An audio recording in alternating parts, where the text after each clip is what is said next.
you see, we can talk about the logic of that, I cannot be this, even for someone who is not in spirituality, whatever. They have to also admit, I have had many, many versions of myself. Even my personality keeps changing, updating, upgrading, changing, no? You've tried to be this and you've been like that. One time, we look like this and we say, yeah, that's it, this is who I am. And then after you think, oh, I'm glad you're putting away your old pictures, no, it's not that.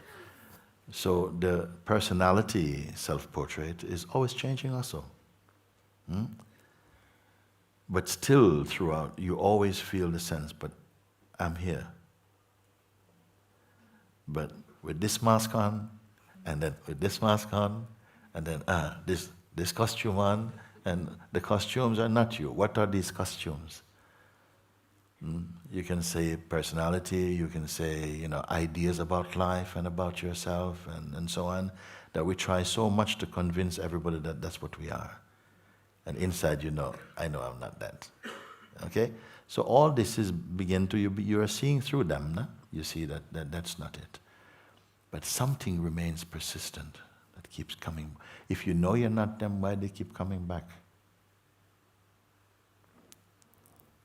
Anyway, they keep appearing, okay? And they're appearing in front of who? If they come back to who and to where they come back.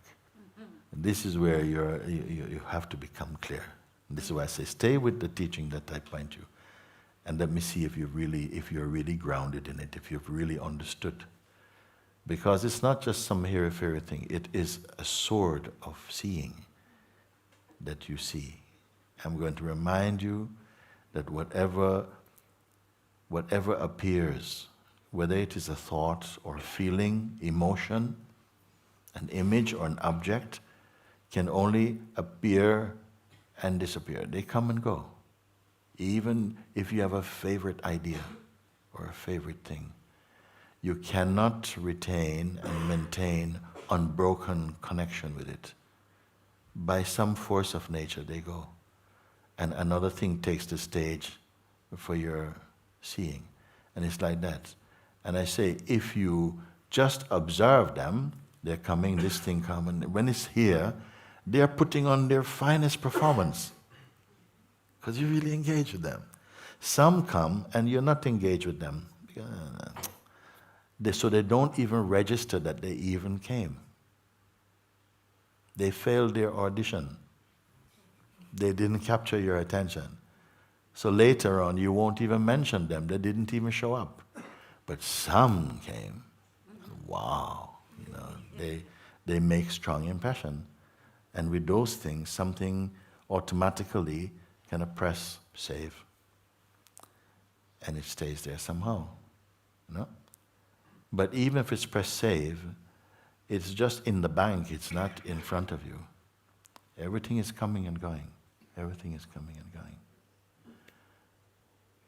If things are noticed to be coming and going, there must be one to whom they appear, isn't it? You're the witness of the comings and goings of them. No? The one who witnesses the comings and goings is this one coming and going. Relative to the things that appear and disappear, that come and go, that arise and fall, all these things. It's a natural thing. We're not being, so far out. This is every day. Every person experiences this. Even mosquito experience this. Things come, they go. Things come and go. Okay? So even your favorite thoughts, your habits, they come and also go in front of you. So if you're only observing, after a while, the traffic is just continuing, coming and going, coming and going, coming and going.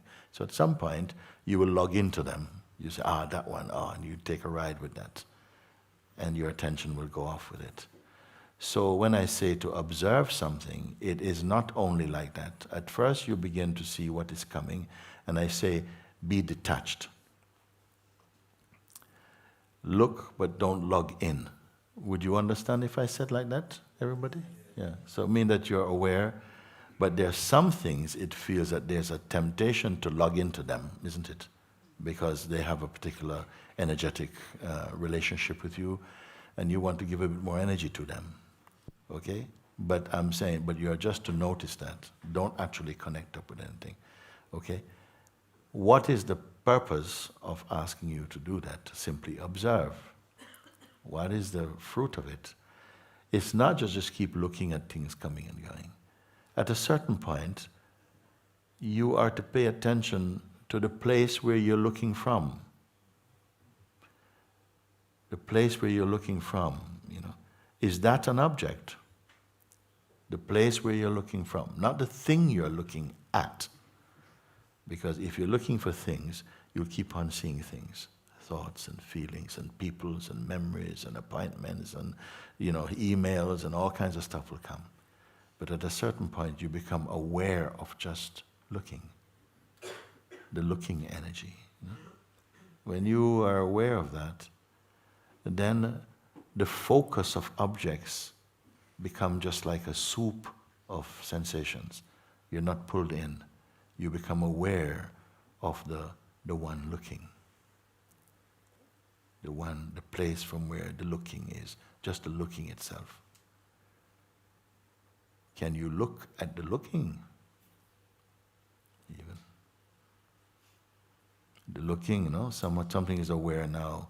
If somebody says, darling, it's time to come and have some tea. You say, no, it's okay, not right now. What you doing? I'm just sitting quietly because you don't want to explain. It's too much. You're just observing the flow of the mind, but you say that can go on all day. And people have reported when they try to do just that, they say, after a while I get a headache, I can't keep it up. And I say, but that's not what you're being asked to do. To keep looking with detachment, don't get pulled into whatever you're looking at. Don't create, just let it just flow by like clouds passing. But now, that which is looking, you see, just be present with be the witness, the present. What is the witness? What is looking at all of this? What's it like at the place where the looking begins, the observing? Even is it possible that you can observe the functioning of observing? Is that going too far now? People arriving first time? If I say that just be aware, just be the witness. Just be the witness. The witness means you're not involved in the traffic of sensations you're observing. What is the environment of the witness like? And then you pay attention to that. Is there a lot of movement going on there? Is there any movement going on at the place of the seeing? Is it not a stillness there? Is the seer purchasing impressions? Just aware of just observing. And then now, you don't feel pulled into the traffic of impressions, objects coming before you. Now your attention has to go to the seeing place. Now I want to ask you something, then I go one step further. The one who is seeing, that which is seeing all of these things, can this one itself be seen? This you must sit with. If you get this kind of instruction, you don't need 2 or 3 other instructions. You can stay just with this, because this is so potent with self-discovery that picking up any other thing would be a kind of distraction, unnecessary. This is already enough food for you.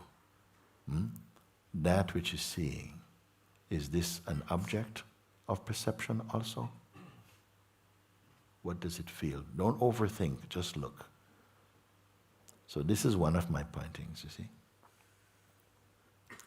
So when you speak about those things that keep coming back up, and you can see, all right, something knows, Yeah, they're all past. It's all past things. It's all past. There's watching. And these past impressions are coming. And the only way that they can get you somehow in a state of distractedness is if they manage to pull you into personhood. Can you relate to what I'm speaking? Yeah, so that the traffic is coming, things are coming, but the only way they can get you, so to speak, to be pulled into the noise of personhood and all of this, is if it managed to catch you in the idea you have of yourself, an old idea. Otherwise, if you stay detached and you realize just what I've said earlier, that, does the weakness itself have a past? Does it have history? Is it possible, you see? If you find that out, if you discover that, then all the things which are coming and going before you will lose their impact. They will lose their magnetism for your attention. What will happen is that your energy that goes out to contact objects will remain inside your heart, and it will explode into peace. And a great happiness will be with you.